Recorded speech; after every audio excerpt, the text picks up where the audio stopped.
How's everyone doing? Good evening. My name is Andy Rathman Noonan. I'm the Executive Director of the National Science and Technology Medals Foundation. We're really pleased and humbled to be here tonight hosting an evening with Geraldine Richmond here at the Wisconsin Institute for Discovery. One of our main missions at our foundation is to connect the top minds in science and technology with the next generation of world changers. It's our belief that scientific and technological progress are powerful agents for positive change. So it's extremely important to our foundation that we ensure that those responsible for life-saving and life-changing technologies and discoveries have an opportunity to tell their story and speak directly to a group like the one we have here tonight. Our featured guest tonight is Dr. Geraldine Richmond.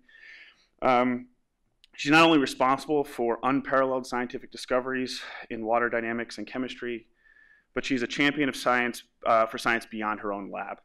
Whether it's founding Coach, a grassroots organization which has helped over 20,000 women scientists and engineers around the world, or serving as a member of the National Science Board, Dr. Richmond has made it a priority to give as many people as possible the insights she has gained, both as a scientist and a citizen. Dr. Richmond is the Presidential Chair of Science and Professor of Chemistry at the University of Oregon. This year she received the Priestley Medal, the American Chemical Society's highest honor. In 2016, she received the National Medal of Science from President Obama, and in 2015, she served as the U.S. Science Envoy for the Lower Mekong River countries. She keeps a schedule that is as busy as I've ever seen, so suffice to say, we're pretty lucky to have her here and incredibly thankful. Tonight, she'll be speaking with Dr. Jo Handelsman, Director of WID, who I'm sure all of you know. I actually had the pleasure of meeting her back at our last National Medal celebration where Dr. Richmond received the National Medal of Science. At the time, Dr. Handelsman was serving as the Associate Director of Science in the White House's Office of Science and Technology Policy under President Obama. We're so pleased to see her leading WID, and we're extremely appreciative that she agreed to guide tonight's discussion. Dr. Handelsman is a leader in microbiology, and like Dr. Richmond, she goes above and beyond to encourage more students' participation in STEM studies. I'm sure the conversation you're all about to hear is going to be both fascinating and illuminating. And so can you, why don't we welcome them to the stage, Dr. Jo Handelsman and Dr. Geraldine Richmond.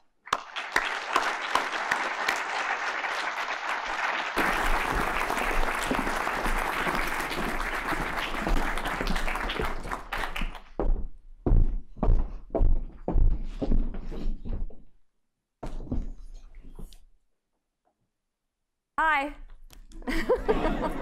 Sorry, I had to get us started. Well, thanks for getting us started. Well, I want to welcome you to the Wisconsin Institute for Discovery and welcome our entire audience here. It's great to have you here, and I haven't seen you since you actually received the award, so it's good to see you again. We've both had a couple of busy years, so maybe there's a reason for that. That's right. So I've always been interested in water, both in my own research and, well, I drink it too, so it's useful for that. But the chemistry of water has always fascinated me. So I was wondering if we just plunge in and start with your research. And maybe you could, oh, sorry. Maybe you just tell us a little bit about your amazing research with water. Okay. Well, thank you, Jo. It's such a treat for me to be here with her and also to be on this campus, where I have many friends, and as I look into the group, I see familiar faces there. So a lot of the work that we've been doing with water has been involving water surfaces. And you know, when you live in Oregon, there's a lot of water around. And actually, water itself is an inspiration to me. And I think that partly comes from the Northwest, from watching the salmon spawn as they swim up your creek, and the water's needing to rise in order for them to make it from the ocean to your creeks, and then just water that's clean and fresh everywhere. Our focus has been largely on the surface of water, where we've been trying to understand that the special properties of the top, where it's almost like a molecular saran wrap, so that things can bounce off it, and to try to understand what the molecular properties of that surface are. And it can't truly be a saran wrap because it has to evaporate too. And so that, what are the molecular properties that lead to this very special surface? And so our early work with using laser spectroscopy to study was really to study what the hydrogen bonding between water molecules is like at the top of that surface, and then those studies now, over the years, have gone more and more towards trying to understand how different atmospheric pollutants absorb at that surface, or just atmospheric gases or molecules that we would have in aerosols, how they behave at that top layer of water. Because for any kind of reactivity in aerosols, you know, the chemistry of our atmosphere, the doorway is that surface. And so understanding whether these molecules bounce off it or hang around for a while and dive in or just dive right in has importance for us understanding a lot of atmospheric chemistry, and yet there haven't been good experimental techniques in order to probe that. So that's been a lot of the one side of our effort, and the other side is to try to understand what happens when you have water that's covered with oil. And you know, being the biologist, you know that there's a lot of interfaces that are aqueous hydrophobic. So being able to understand even water next to a hydrophobic oil and understand what the interaction is between water and the oil and water in itself has implications for a lot of things in biology too. And also for environmental issues, including oil spill remediation, which is the direction that our fundamental studies have been going in recent years in those areas. So a combination of both experiment and then the last 10 or 15 years to combine that with computational methods because we can't get everything from the experiments, so we need to be able to have the combination of the two in our group. So where did this fascinating program start? Can you tell us when you got interested in chemistry and how you traced your way to studying water? Okay. Well, it's a bit of a circuitous route. My parents were, my father was a farmer in Kansas, and my mother's a beautician. And they didn't know anything about science, but they wanted their 4 daughters to have a good education. And so but I was always very curious. Mother said I drove her crazy asking why questions. My parents were most concerned that we get jobs when we finished school, you know, like everyone in this room, right? And my mother, because she didn't really have a sense of science, but she did have a sense that her daughters needed to get a job because you couldn't rely on your husband. Because she'd lived through the war, her father had died fairly early. In fact, the day after she married my father, although they didn't say that was the blame. But she'd and so she'd seen a lot of women lose their husbands during the war, and so she felt it was really important that we all have some type of skill set that would allow us to get jobs. And for her, that meant being good at math.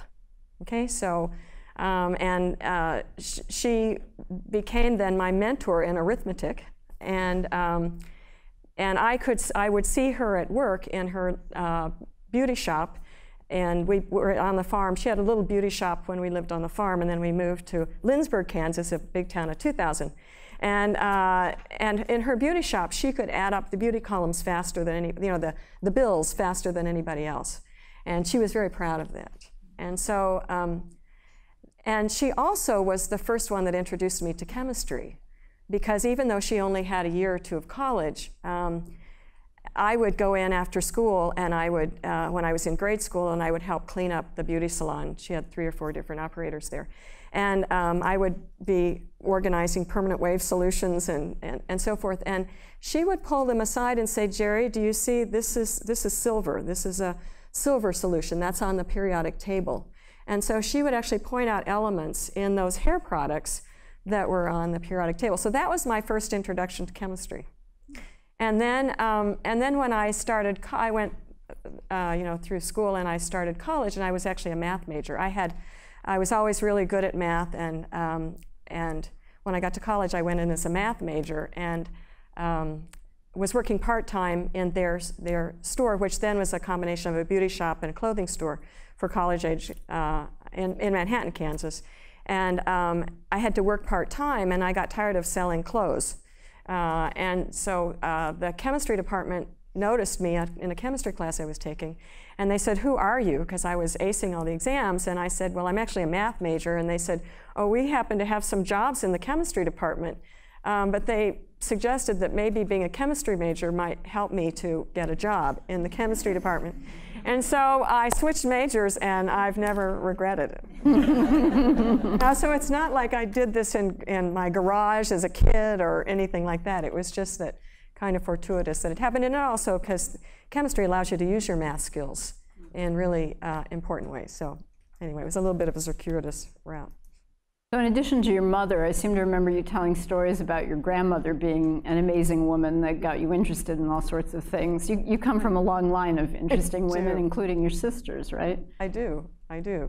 So my mother, while she had this beauty shop, she also was an entrepreneur. So she, and this leads to her mother also. And so growing up with my mother was always having these crazy ideas, and one of her crazy ideas was in those days women wore their curlers to the grocery store. But she wanted these women to look beautiful when they wore their curlers to the grocery store. She had little curlers that had little flowers on them, so when women go to the grocery store, they had a head of flowers rather than a head of... And so as children, we were the ones that took all those little flowers, put them in a plastic bag, stapled them, put the label on them, and then my dad would go try to pitch them to drugstores. And so she had all kinds of wacky ideas like that. So she was always a kind of an entrepreneur. And she said she really was inspired by her mother. So her mother, when her husband died, they opened a 24-hour drive-in cafe with my mother, my father, and my grandmother to feed the troops for the war that were in a nearby town near Salina, Kansas.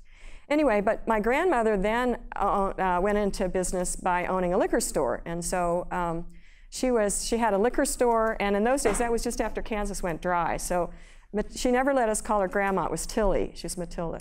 And so Tilly's liquor store was really great. And as kids, I've said this before, we thought having your grandmother own a liquor store was really great. But it wasn't because of the booze, because in those days, that's where they sold fireworks.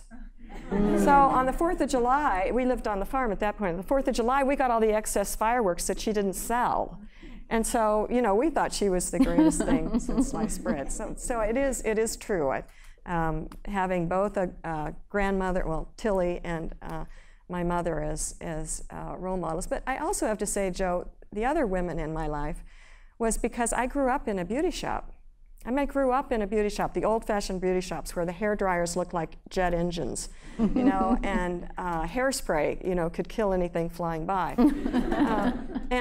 And you know, the women, was the place where women got together and they shared their stories and they cried together and they shared their stories of their children and the problems with their husbands, and you know, it was just a safe place. And so that actually was what I drew on when we started Coach, was trying to find a safe place for women to share their ideas like I had growing up with my mom.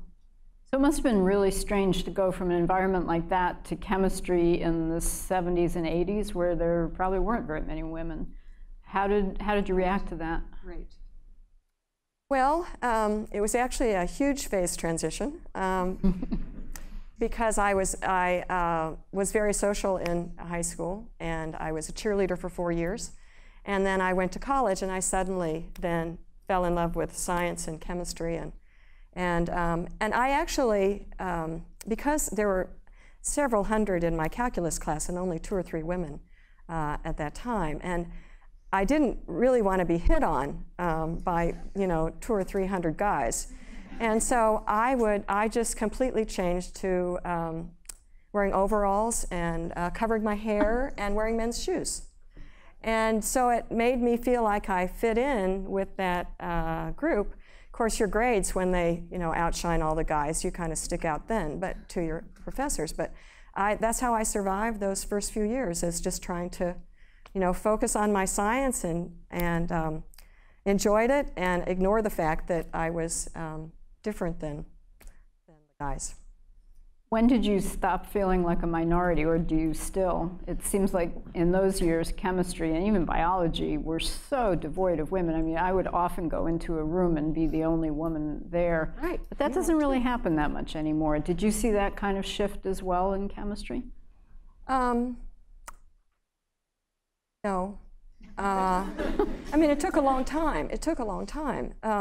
So when I had been, I really wanted to join, I worked in 3 different research labs as an undergraduate. And there was one, when I took organic chemistry, I really wanted to work in an organic chemistry laboratory.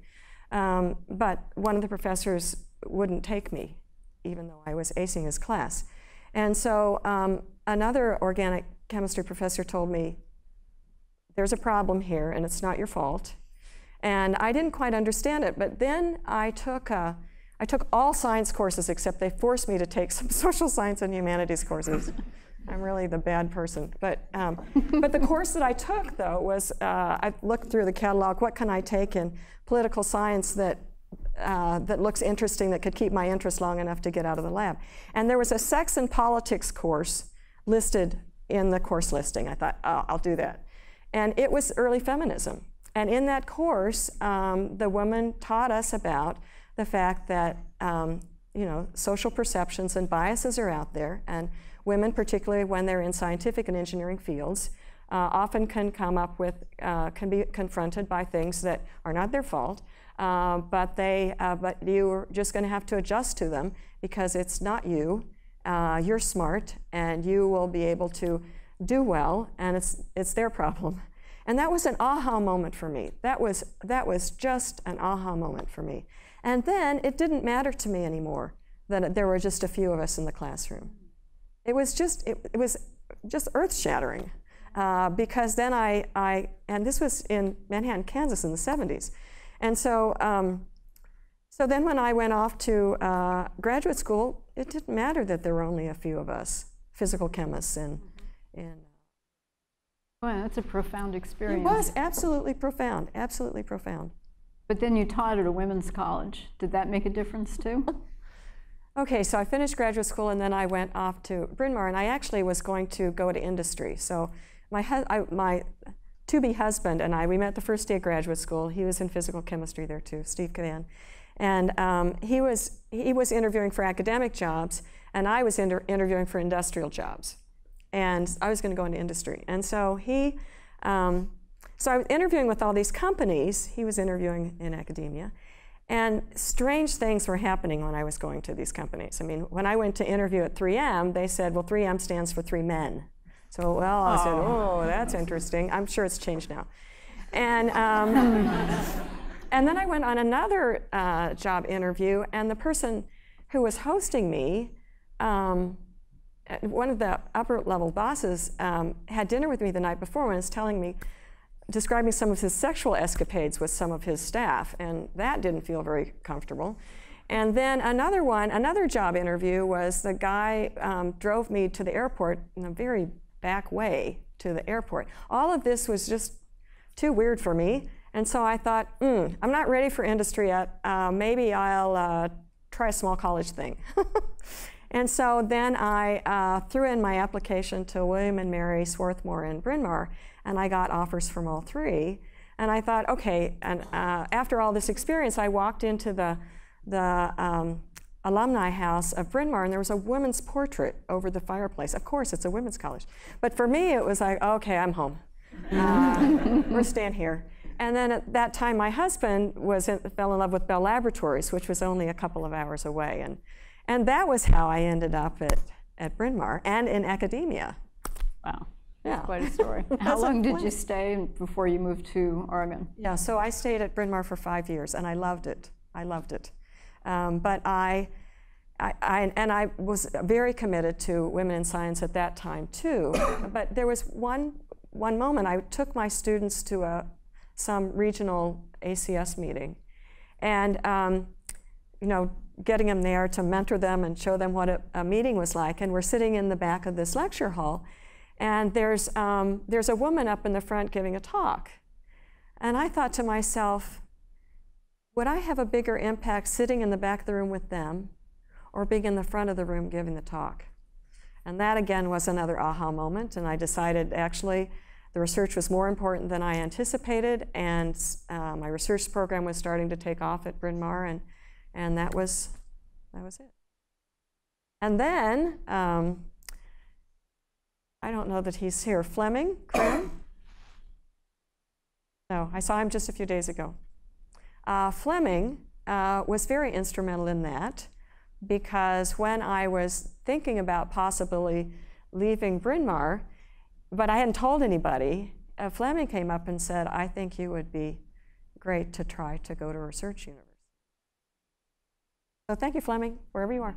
All right, we'll and it was to his credit, that, because then I said, well, if he thinks I am, then I'm ready to go, man. I'm ready to roll. And so then my husband and I, then I said, Steve, I'm ready to go. And he said, well, I'm not quite ready. And so we applied for jobs, but we did apply for jobs at the same time, and there's a whole other story associated with that. But we ended up taking offers at Oregon, and I moved, and then he moved a year after. Somewhere in this amazing career, you also have a couple of children, right? Right, 2 sons. You tell us what one of your sons is doing right now? This is your mother's nightmare. Okay, so there's a backstory to that one, too. I have 2 sons. They're great. They're in their 20s. Dustin is today interviewing for a postdoc down in Austin, and he's in computer engineering. He's getting his degree, PhD in UC San Diego. And he's great. And my husband and I, well, it was really great at Oregon at the time because they didn't have much childcare, so we could invent it. And so we created a nursery in my office, and that way we could have, my husband when we got hired at Oregon, he went into physics and I went into chemistry because Bell Labs turned him into a physicist. Anyway, so we were just nearby each other, and so we created a nursery in my office, and then we could have the babies with us for the first year, and then I would nurse, and then he would put them in a little pack and walk them all over and get this kid to go to bed, and then, anyway, it worked great to be able to have them with us. And my office was actually in the back of the lab, so it was great because the lab is really noisy, so when the babies would start to scream, nobody else heard them, right? Nobody else heard them, so that was great. Okay, so then fast forward, so he's in UC San Diego, and then the second son, he's 29, the second son is 27, and both single. I just want to let every young woman in this room know. Brian, the first oldest Dustin, and Brian then went to Pomona and then then took a year off to bicycle through Patagonia, and then did 2.5 years at the Federal Reserve in Washington, D.C., and he just quit that job in February 18th and got on a bicycle and went off to central China, where he is now on a bicycle 3 months in on a 14,000-foot peak of Tajikistan, on his way to just left Uzbekistan, Tajikistan, going into Kyrgyzstan, and then up into Mongolia for the next 2 months. So by himself. Wow. So, but I have him equipped with a GPS, so we know where he is. And so that's where he is now. So he has the bug to bicycle, but he'll go to graduate school at UCLA in biostats in the fall. So that's the full family story. Adventures run in your family, very different kinds. Very different So kinds. Tell us about your coach adventure. It's an iconic program that so many places have tried to copy, and I think chemistry is known for really promoting women in amazing ways through it. So tell us how you came up with the idea and where it went. Okay. So, as I said, I was committed to women in science for a long time and came from my roots. And then when it got to be in the 1990s, I had started at Oregon in '85. And I started noticing that in the women that were at my level of their careers, they were they were publishing, they were getting grant proposals, they were having really very active programs, but they weren't getting the recognition that I saw the men at our level getting. And yet I thought they were equally, if not better, qualified than a lot of the men that were getting outside offers and distinguished lectureships and all the kudos that one would want to get once you reach this mid-career. And so that really bothered me. So I called up Jane Pemberton and I said, we got to figure this out, because surely there's a way that we can get women more recognition. And so we, and to figure out what's going on.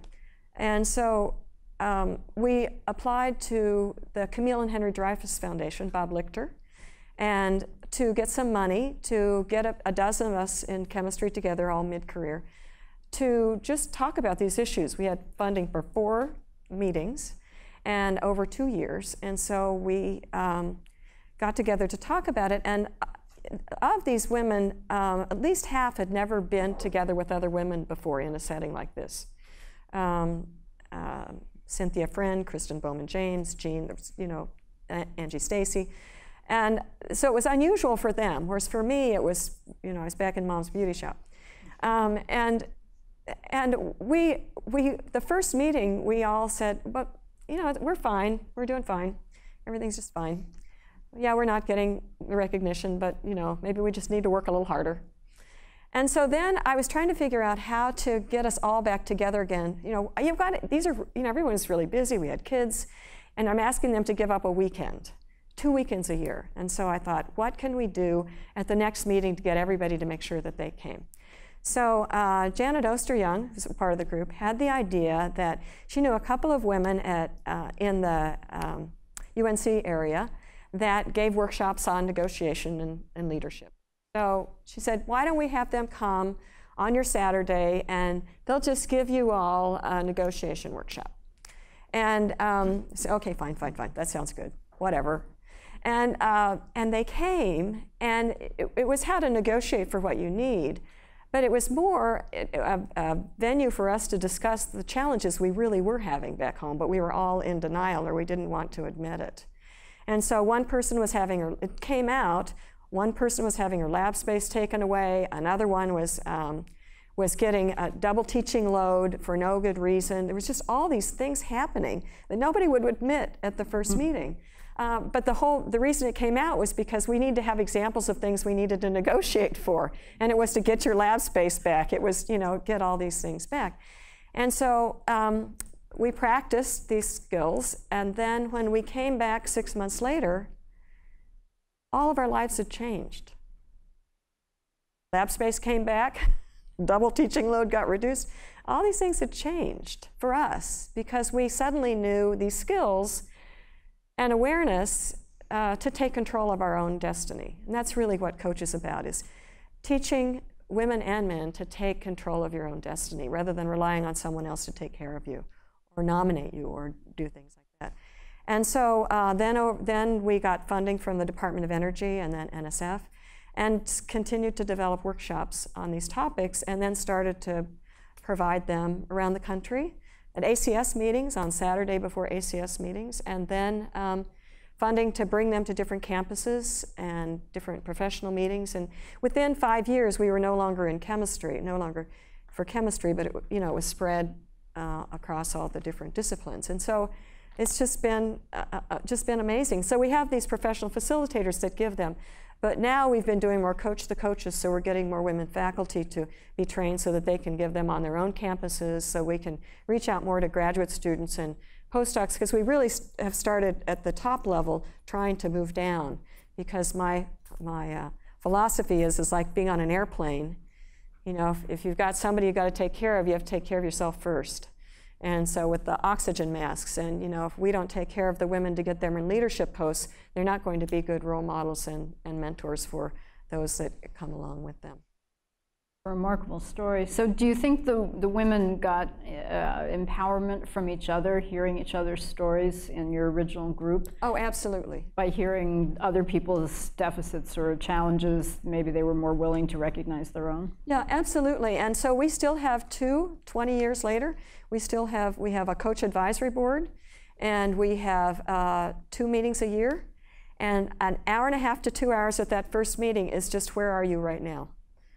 What's going on in your life, both personally and professionally, and so that we can all, you know, bond together. And it's just, and you know, the membership of that advisory board has changed over the years, but there's still, nobody wants to give up those 2 hours of what's your life like right now. So it really is that community feeling that has been really powerful. Yes. And have lives gotten better of the board members? Oh, years? Yes. Good. Yes, but I also have to say, what's been particularly insightful for me, or the learning lesson for me, is not only watching these women, you know, watching things change for these women, and myself included, but learning more about the challenges that our women of color face, and just how, or different gender identity, really understanding that at a level that on such a personal level that I never would have understood had they not been so integral to this community of women that we have. And the stories, you know, you think you understand it, and then some story will come out and you'll just go, I didn't even get it. So that to me has been, I just am so grateful that all of these women have continued to be committed, but particularly that our women of color have felt welcomed to be with these women of non-color, you know, white women, that are really learning from them, and they want to be our teachers. Marvelous. So do you think it makes a difference to be a woman running a lab? Have you ever talked about that in your group? Have you? No, have you? You know, I think in the early years it was a lot harder. Would you say? Yeah? It was a lot harder in the early years. You know, and I even had a tough time first teaching at Bryn Mawr, because at Bryn Mawr I was the first female faculty member in chemistry. First female tenure track faculty member. And so all of their professors were men. And so they couldn't figure out whether I was trying to be their mother or their sister. And either way, they didn't like it. You know, 18 or 19. And so not all of them, my research students were good, but it was challenging just to be a female teaching classes, right? And then moving to Oregon too, where you've got a class of 200 or 300, and you're the female up front. So I think that the teaching initially was a huge challenge. And then running the research group, I think it's hard for everyone, but I think it is more difficult for women getting started in so many respects. But then I think there comes a time where the people the students that join your group, they get it. You know, they join your group because they like your science, and it doesn't make a whole lot of difference whether you're male or female. They may like you more because you have better communication skills, or you know, you're known for mentoring or whatever it is. But there's a sense that they know you, so that you're not this scary, strange thing. Other than that. Does your lab have a reputation? I've seen some pretty funny pictures coming out of your lab, so I've always wondered if being a woman has influenced that, or just being Jerry and having a great sense of humor. Well, it's just fun. You know, it's fun. And my first group of students, so I've always been very athletic, and so my first group of students and postdocs, they decided that they were going to get into bicycles. So, you know, everyone was at 2 in the afternoon. They would come in early in the morning, they work really hard, but everybody would go out bicycling, you know, in the middle of the day. And I said that was just fine because they were getting work done. So that sort of, I got it started. But what that led to then was, then they decided to take up a different sport. And that sport was skydiving. Ooh, right? Not just skydiving out of a commercial plane, but one of my postdocs had a biplane that she, World War II biplane that she rebuilt. So, and in Oregon, we don't have a lot of clear blue sky days in the winter. And so, so they would go out skydiving, and you know, we just had to go with the fact that you'd get big parcels of new parachutes in through chem stores every once in a while. And so it just became, okay, if you're going to do it, but understand that you got to still get the work done. And so what the skydiving led to was, first everybody survived. That's good. They all graduated and got their degrees. Did you do the skydiving? No, never. I never. No, I never. No, I did not. Thank you for asking that. No, I did not.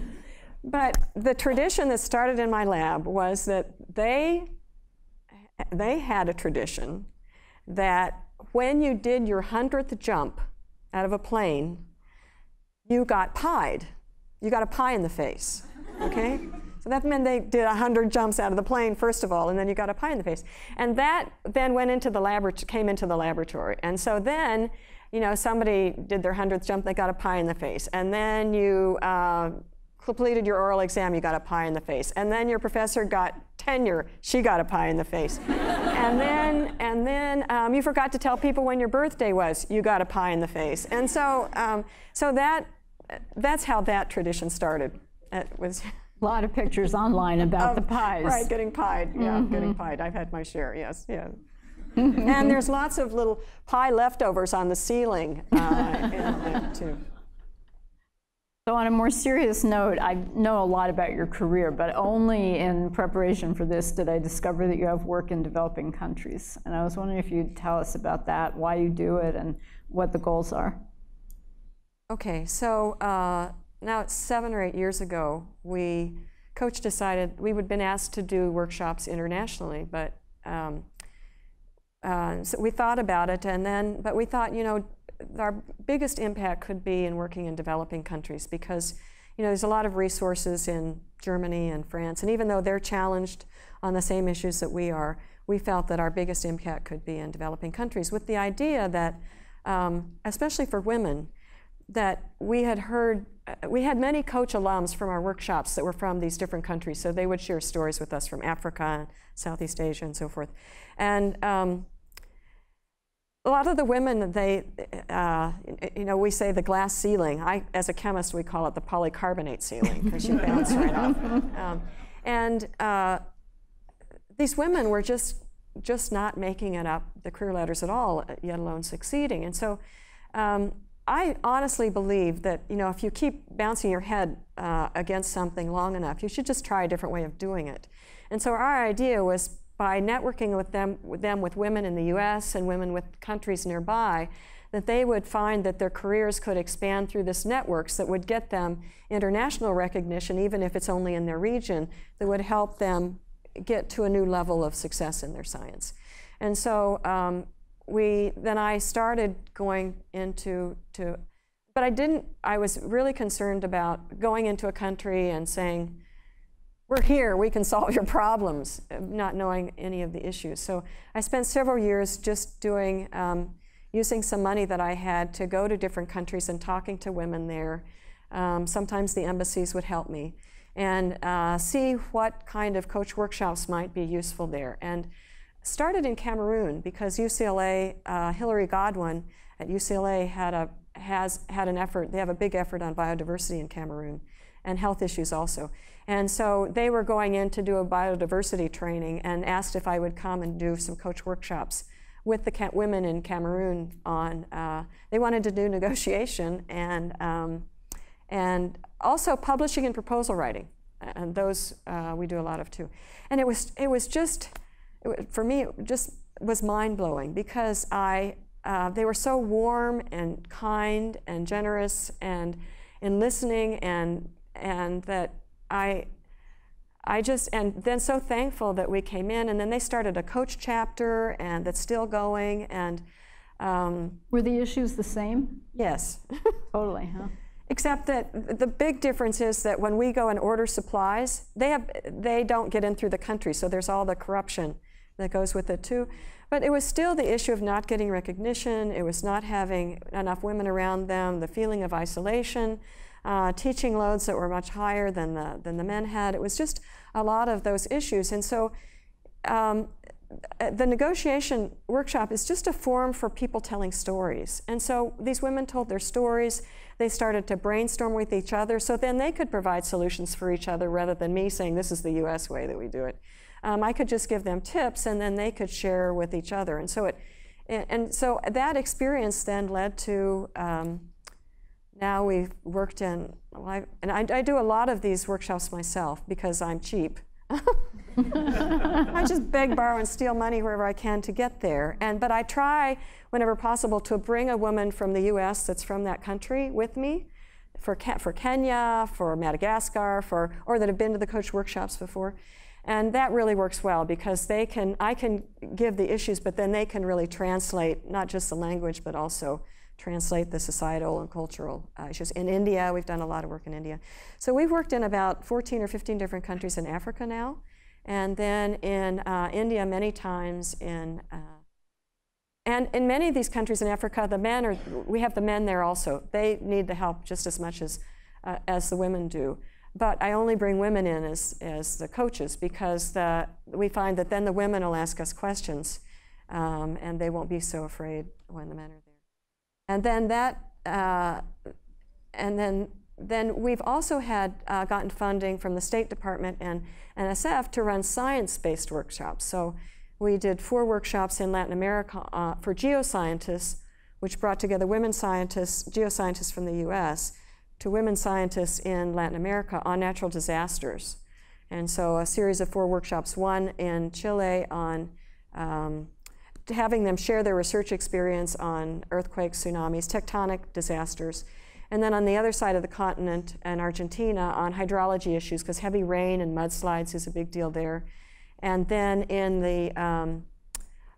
Jamaica on hurricanes and weather-related issues. That went over a series of 4 years and then brought them all together, different women, brought them all together for an AGU meeting where we could do kind of a reunion the 4th year. And then we've done that also in Africa on water, women in water resources. And so some of them are more, and then we might stick a workshop on the side. We did one in Rwanda recently, and I'll go back to Rwanda in a few weeks where with USAID, where we'll do a workshop on women and mentoring from countries, or the women will come from countries all over Africa and the Middle East. So it kind of continues that way. So you mentioned having men in the workshops. What do you see as the role of men in solving some of the inequities? Well, I can even say that here in the U.S. Oh yeah, I meant in the U.S. Let me do the U.S. story. So we're at Argonne National Labs because we've been doing a lot with the DOE labs lately because DOE funds us. And so usually, the negotiation workshop, we'd have mostly women there. But in this workshop, we had 3 young men there, and they were great. They were sitting in the back. They were wonderful. We figure if the guys want to come with a room full of women, whatever their motive is, it's fine. And so the women were saying what usually happens in these workshops is I ask, what's negotiable? And they go, oh, not much. Or no, and then I'll start suggesting, like, no, you can't negotiate for that. You can't negotiate for this. And the guys are in the back of the room giggling because then I said, what's going on back there? And they said, well, we negotiated for all of that, right? So having the men there gives women the perspective that, as you know, as any department head, the guys ask for things you never would have thought to ask for. And so then as many of our coach women got to be department heads, that's exactly what they said. Too. So and many times you need to have the men there. And so when we do the international with the men and women there, the women, if there's equal number of men and women, then the women might be quite a bit quieter, especially when we've worked, for example, we've done a lot in Oman on the Saudi Peninsula. And then it's a very gentle country. It's a wonderful country. There's no, you can't drive like you do in Saudi and so forth. But the women are just quieter. They just aren't. They'll come up to you afterwards and ask the questions. But it still works okay because a lot of those workshops really they want to do proposal writing and publishing and how to be successful internationally. The whole point is, how do you be successful internationally in science? Because we can't tell them how to be successful in their own country. There are too many things that we can't coach on that. But for example, in Asia, we have to teach women to have stronger voices, stronger presence, because they tend to have very soft voices. So things like that to say when you go to a professional meeting, if you walk up to someone to introduce yourself and you say, hi, I'm a real soft voice, they'll just look right past you and go on. But if you use your strong voice and your strong handshake and you show your presence, they're more likely to remember you or pay attention to you. So. Is it challenging for many of these women to integrate being on the international scene, but also behaving the way they're expected to behave in their home countries? Yes. And how do they reconcile that? Well, it turns out that in the biggest difference is more at home rather than the workplace. So in the workplace, they see a lot of their male colleagues behaving very similar to to the way we would see men in the workplace if they, in terms of being a bit more assertive at younger stages of your career, whatever it is. And so in the workplace, it's actually pretty similar. But it's the home that's different. So, in many of these countries, particularly in the Middle East and India, well, a lot of Southeast Asia too, the women, once they finish the work at work, they have to go home and not just feed their family, but the mother-in-law and the father-in-law and everyone else that lives in the household. And they're not using microwaves, right? So there's 2 to 3 hours of cooking at night once they get done at work.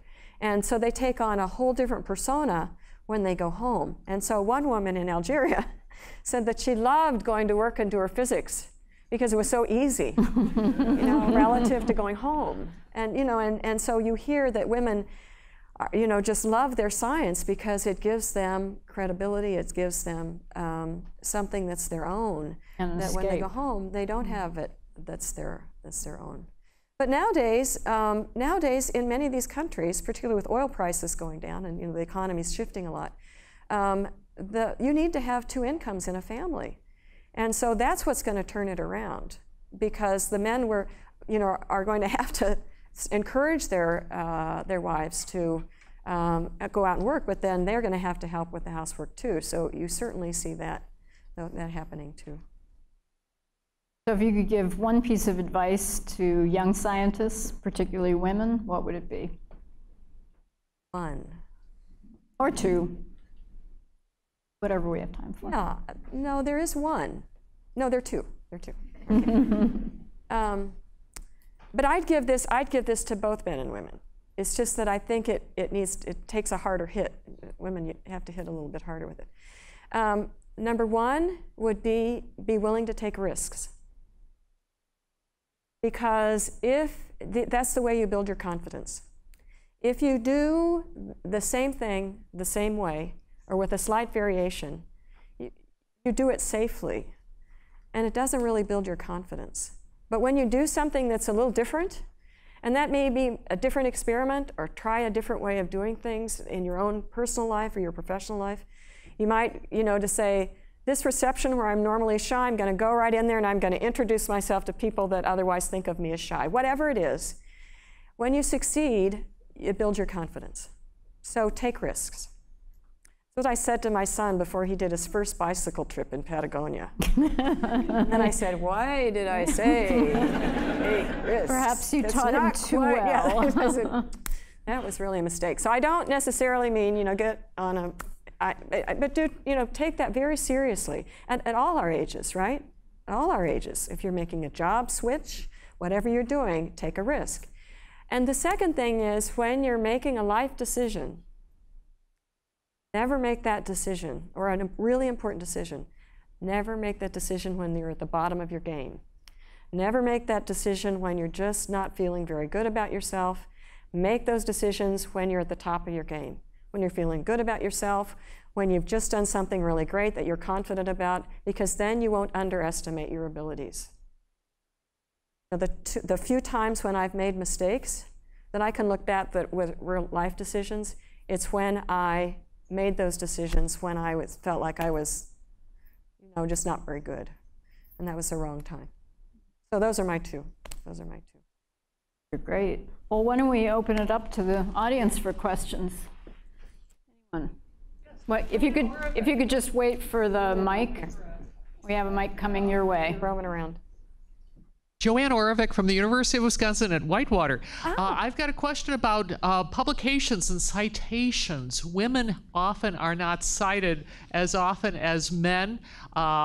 Various studies have shown some forms of discrimination along those lines. What kinds of publication-related advice would you give to individuals? And of course, that has international implications as well, because around the world we have one publication system.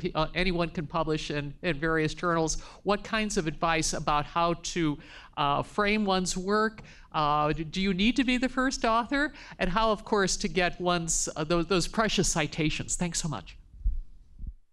Well, thanks for asking that question. I have a two-sided answer to that. The first is, of course, to publish. First author is important. I talk to graduate students about how to negotiate to be first author on a paper or second author. That's really important. But we also talk about how it's, just publishing is not enough. You have to get out there. You have to be giving talks. You have to give visibility. You have to send people your publications, those kinds of things, particularly the early stages of your career. That's important to do. In these countries that, in Africa and so forth, I have to say to them, look, there is a bias against you. Because someone reviewing your paper, if it's for a particular journal, US journal or European journal, there's a bias against you if they don't know any from Nigeria and your paper is from Nigeria. They'll make the assumption that it's not a good paper. So what you have to do is you have to make sure that, first of all, that the English is perfect, right? Because if I make a mistake on my paper in, some grammar or something like that, yeah, they may pick up on it, but they're going to assume I'm smart enough that I was probably lazy or something like that. For them, the assumption will be that you're not any good scientifically. And so we talk a lot about how they can get help with the papers and also about just what. I usually bring editors over with me when we do as much as I can, so they can talk. We talk about the process, and we also talk about, for them, for the publishing, how to rebut, because they get turned down, they quit. Okay, so back to citations.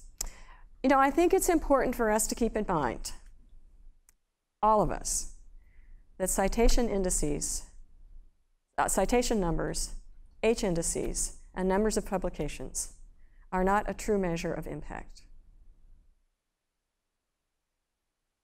Those journals. But let's really talk about, in your life, what kind of impact do you want to have? And so you can either stress over the fact that people aren't citing you and you're doing the best that you can, or you can put it in perspective and decide whether whatever work you're doing is having an impact on either people's lives or the science or whatever it is.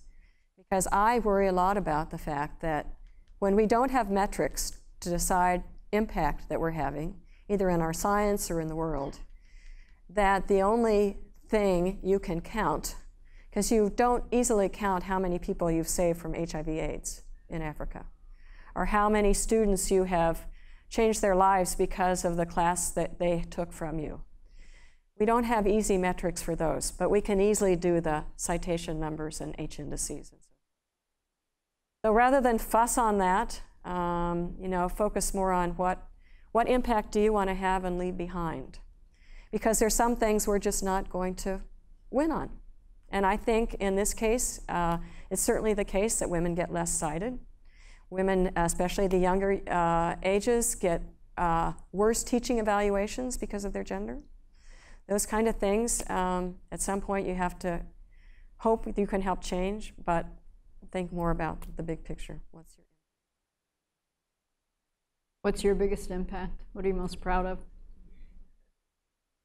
Oh, now you're going to make me cry. I'd have to say my students over the years, and the coach program, because it's all people. It's all people, and the science has been great. And we've done great things. We've done great discoveries. But to every discovery, I think of a person. I think of the graduate student that pushed me further than I wanted them to push me, but they did it and it worked. And they proved me wrong. I think, so every scientific accomplishment to me is tied to somebody. So for me, it's the students and the women and men that we've worked with Coach. I have to say, because we do survey research with all of our coach programs. And just this week, we've been doing our statistics on the number of women that took coach workshops 10 or 15 years ago, that are in provost positions, that are in dean's positions, that are in associate dean's positions, that attribute their initial successes to what we helped them with in those early years, and the network that was created for them with coach. Oh my God, that, it's just amazing. How many people have taken coach? 20,000. 20,000 have taken coach workshops. And I've given coach workshops in all these countries to probably 3,000 or 4,000, just myself personally. Yeah.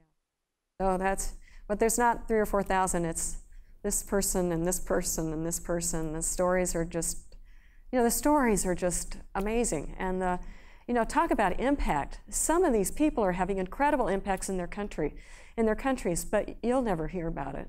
You'll never hear about it. Other questions?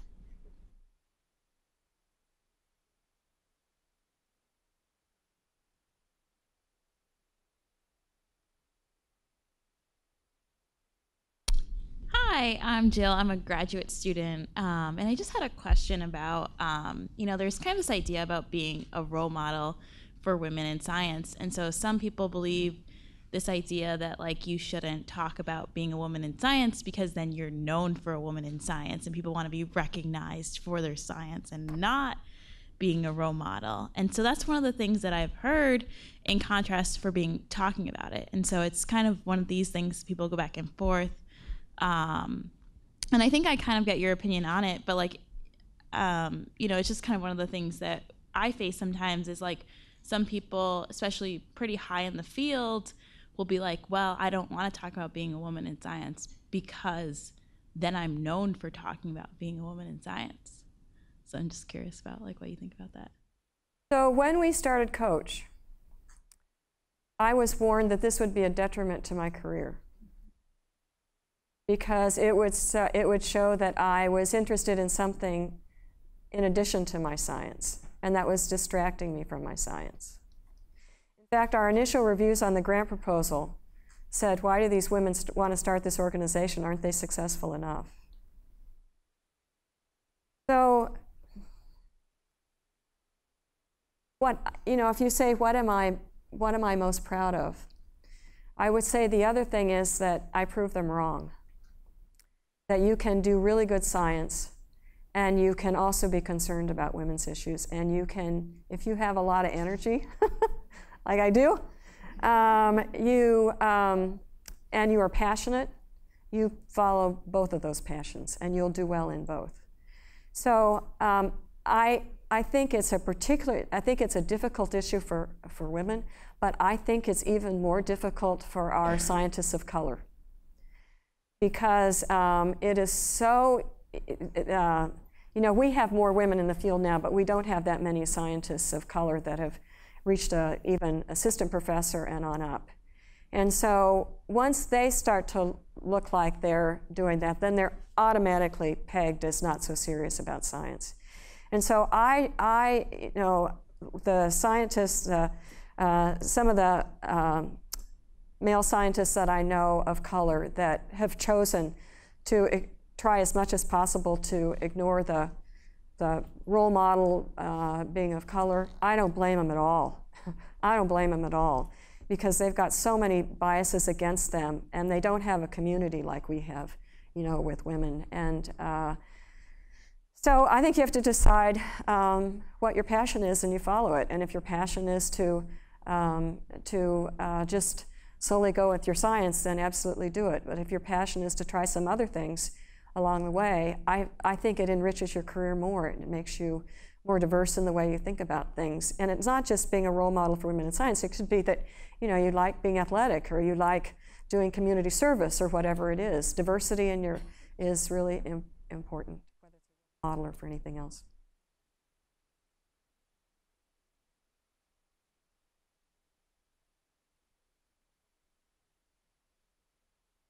I was just wondering, what was one of the biggest challenges you had to overcome to start the Coach program? Well, I think it was this, well, getting money, you know, beg, borrow, and stealing. But that aside, I think it was more, initially, some of the Coach members of our advisory board got feedback that the reason we were doing that was to promote our own careers. That this was how we were going to get more visibility for our own careers. And that made several of the women on the advisory board really uncomfortable in being involved in Coach, because they felt that, because they had heard that. But then, you know, we would pull them back into the circle. But that was really hard initially to convince people that we were really looking at the big picture, and yes, by helping all these other women, we might be helping our own selves, because we were, like I said, we were helping our own selves. We suddenly got our labs back. But I think that was really the most difficult, because when you're small and people don't understand you, because this was before the MIT report. This was before the MIT report came out that said that the women at MIT had smaller spaces than the men did. So this was a very different time. This was just very unusual at that time. Do you have any champions to start the coach? Yeah, program? Bob Lichter at two.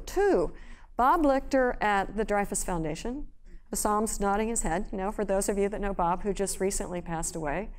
And he coached us on how to do that grant, you know, because we were pissed off, we were upset. And we were kind of aggressive in that first grant. He said, calm it down, and just, you know, because it's to get funding. But the other person was Aron Thomas in the Department of Energy. I don't know if any of you have ever heard of Aron Thomas. He was in the Department of Energy. He was head of basic energy sciences for a while with Pat Damer. Was Pat Damer a partner with him in those years and back in the 90s? And after we had our first few meetings, I went to, and he's since passed away, but just the most wonderful human being. And I told him about Coach, that we were just getting started, and he said, I like it. How much money do you need? And I said, how about $100,000 a year? And he said, it's yours. But you have to be careful, because with DOE, we can't fund education. So if you have a research component in it, we can fund you. And that then allowed us to start the whole social science research that could then measure the impact, do all the evaluations, which gave us credibility well beyond our years. And then we went to NSF and said, well, DOE's funding us. And so that helped give us credibility for NSF. So those two guys were hugely important to us. And they just stepped up to the plate and said, you're on the right track, this is important. There was a question up here, I think.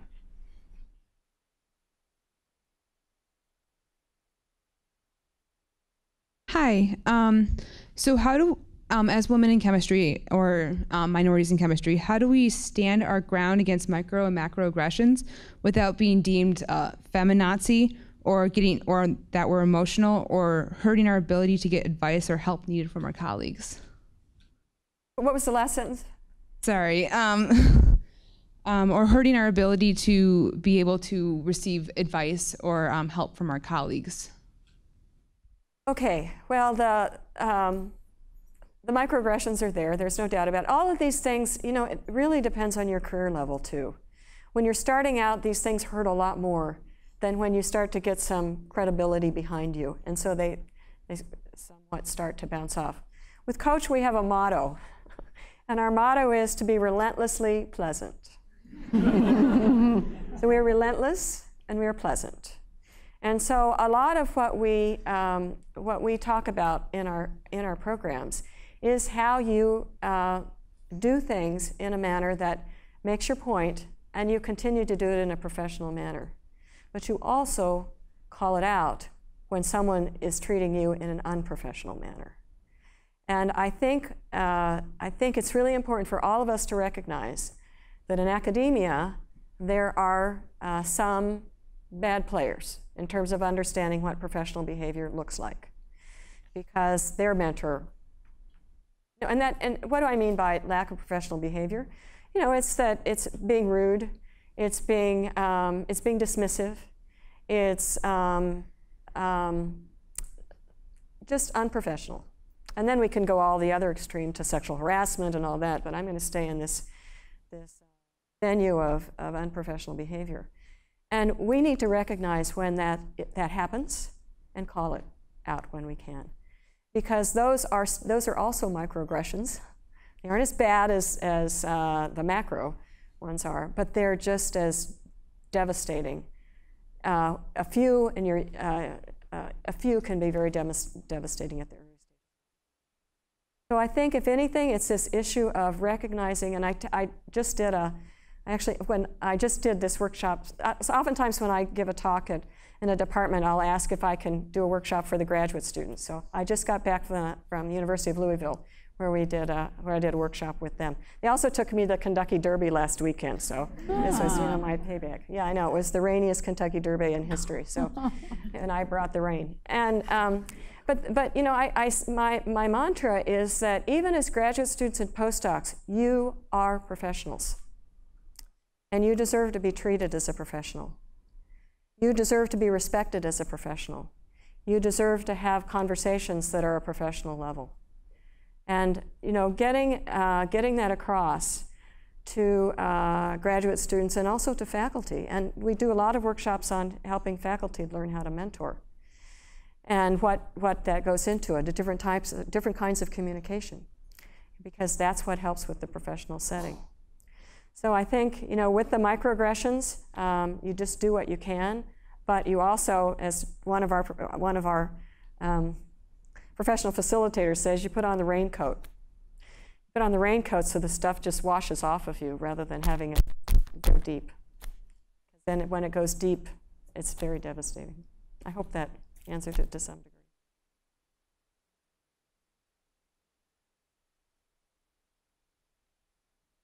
Hi, I'm Vanessa, I'm a graduate student. You made two comments about, one about trying to blend in your math classes, and the other one about being pleasant. And so I was curious if Coach addresses anything to the effect of how women sometimes have expectations in terms of how they are supposed to behave in certain circumstances and how they are supposed to appear and dress and certain things like that. So I was wondering if you have any, how you address being yourself with also those expectations and not being, viewed too feminine, or, if you are feminine, how do you stay feminine but still be taken seriously? That's a really good question. And again, I think it really, I could answer that at different career levels. I think we all want to be true to ourselves, but we also have to be sensitive to the culture that you're working in. So when I, for example, go to Oman, I make sure that, covered, because I'm sensitive to the culture. And I still want to be taken seriously. And it's not just Oman, in India, or in many of the other countries too. So I think we have to be sensitive to the environment that we're in with regards to what garners respect. And for a professional meeting where you're going, as a graduate student, going to give a talk, maybe you're the kind of person that really likes frills and laces, but maybe that's not the place to do it. So being sensitive to it, but recognizing that at times you may need to shift the way you appear or the way you act from what you would do if you were with your friends, but still staying true to yourself. I think once you start getting more, feeling more of your confidence level, and you're feeling that the people that you're in respect you regardless of what you look like or what you say, then your freedom, more freedom comes to you, or your age, or you're looking so old that whatever you do doesn't matter.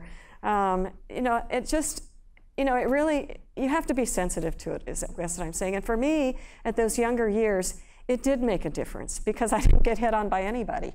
I mean, well, I was just kidding, but, well, not really. But because that was the way, that was my survival technique. Now, did I change? No, not inside. But it certainly made it so that I could get through some really difficult times during those initial years. And also the initial years, even when I was at Bryn Mawr too, because there were student expectations of what I should look like when I was teaching in Oregon also. Yeah. I'd say it's pretty universal what women are supposed to look like, what they're supposed to do. I just read a study the other day that showed that a couple did what you and your husband did with their baby. One of them would take the baby to class one day and the other would take another day. And then student evaluations at the end of the semester were wildly different. Whereas the woman was unprofessional, the man was a great father. Well, and Jo knows this. If you haven't followed the publications that she's done on issues of salary, differentials, and everything else, she knows as well. The biases are alive and well. Yeah. I have a question up here. These are great questions. Wow. Hi, thank you. I'm Angie, I'm a grad student, and I first just want to say thank you. I'm definitely hearing things that are going to impact how I feel. But apart from crying. It's okay, because I will too. So I'm full of emotions, and I'm full of ideas, and I'm just curious about how you honed in on yours to like make a difference. So can you stop taking a photo of me? Yeah. Okay, yeah, thank you. Okay.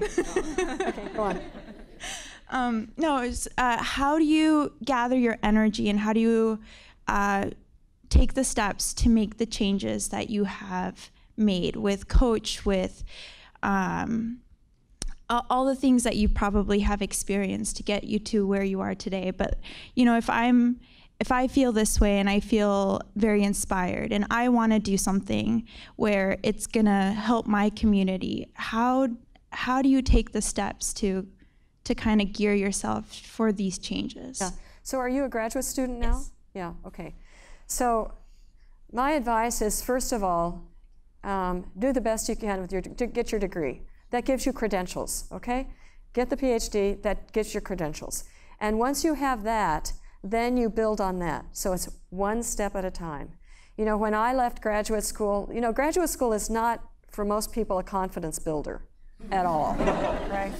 And I wasn't, you know. In fact, when I chose to go into industry, it was because I had a friend of mine, a woman friend of mine, that said, I'm not going to go into academia because I have enough problems. I don't need to create new problems to try to solve. And I thought, whoa, that's very insightful. And so I think I'm going to go off into industry. But part of that was really about that I didn't have the confidence to consider taking on an academic job. And then it was kind of forced on me. And then so then those years at Bryn Mawr were huge confidence builders because I was by myself. I was in this isolated area. I had these wonderful students working with me, and I suddenly learned that I actually was pretty smart and was pretty good. And then it built from there. So, you know, it was little by little. And I wouldn't, and I'm a very emotional person. I mean, I cry when McDonald's commercials come on. I mean, I just, you know, so I totally get it. But I think that what you want to do is you want to make sure your credentials are in place so that you don't veer off into a lot of other things before you have established what you think your strengths are in your science. That would be the way I feel. Whether it be going to policy, right? Even because many of our policy fellows from AAAS, they get their degree first, they're honed in a particular area of science, and then they can decide whether they want to stay doing laboratory work or go on. But you just got to have that base to launch off of. And then you look around. You always are kind of looking around to see what's out there, kind of tasting it. You know, we weren't going to have kids. My husband and I weren't going to have kids, and got to be, but I was looking around at the women that had kids. You know, what was their life like? And you can't really try out having kids, right? Have kids. But, you know, but also with the Coach International work, I went to one particular meeting where there were a bunch of women from around the world there. And I thought, oh God, I can't do this international women's stuff because they're all African and they're black and they're laughing and I'm this little white thing and I'm gonna try to go talk to them, and I almost gave up. But then I said, I'm gonna do it, I'm gonna take that risk, I'm gonna go sit down at their table, I'm gonna introduce myself, and then I'm gonna plunge into their conversation. And I did, and guess what they were talking about? This was in Beijing. Guess what they were talking about? They're all talking about going shopping. I was so there, you know? We could talk about shopping all day, and then we could talk about science and everything else. So, but I was tasting, you know, that let me taste what it was like to work with women in Africa. So be ready to taste different things and figure out which one might work best for you. And then my last bit of advice is go to the gym, right? Now, I'm serious. If I had not been physically active all of these years, my stress level, I don't know if I could have survived, because you can reduce your stress level so much by doing physical activity. So for me, it's been huge to be able to stay physically active all these years, through both pregnancies, through kids.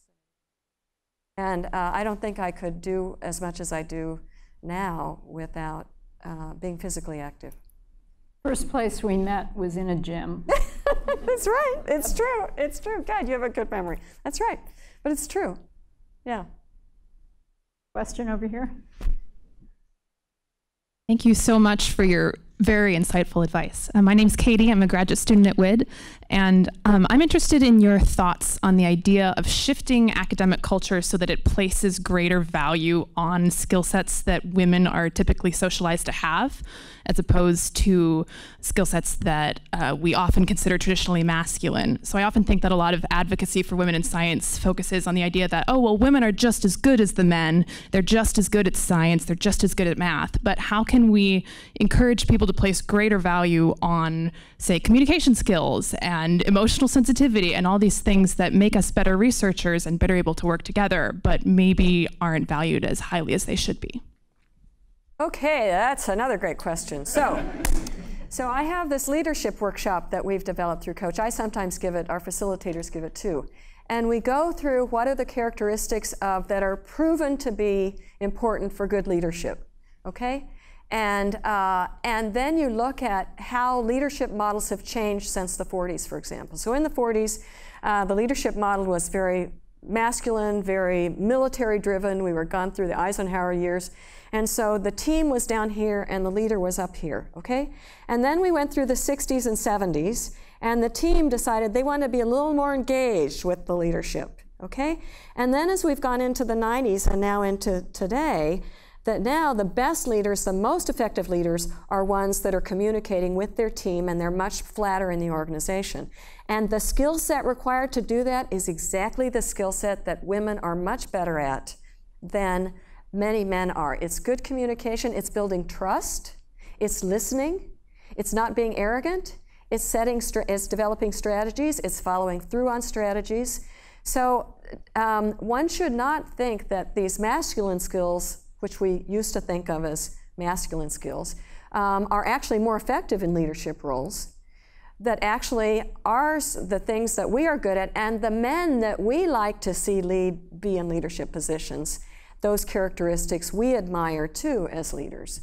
And so, I think it's really important for us to embrace our good communication skills and build on those, as well as how to listen, how to develop strategies in a team, because all of those things are most important. Now, the difficulty oftentimes is that in the sciences, there's some faculty that haven't gotten the memo, right? And so they may be operating on very old-fashioned models. But take heart, because once one gets out into the real world, you start to sense that actually these characteristics are much more valued.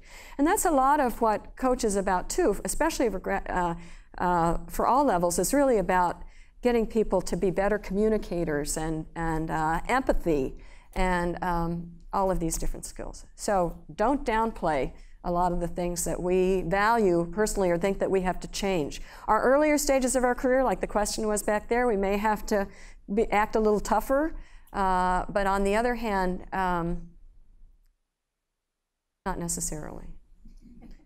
I have a quick story. So when I first started to teach freshman chemistry with this class of 300, and I'd go in and I'd say, I'm Gerry Richmond, I'm professor here in, Professor Richmond, I'm physical chemistry.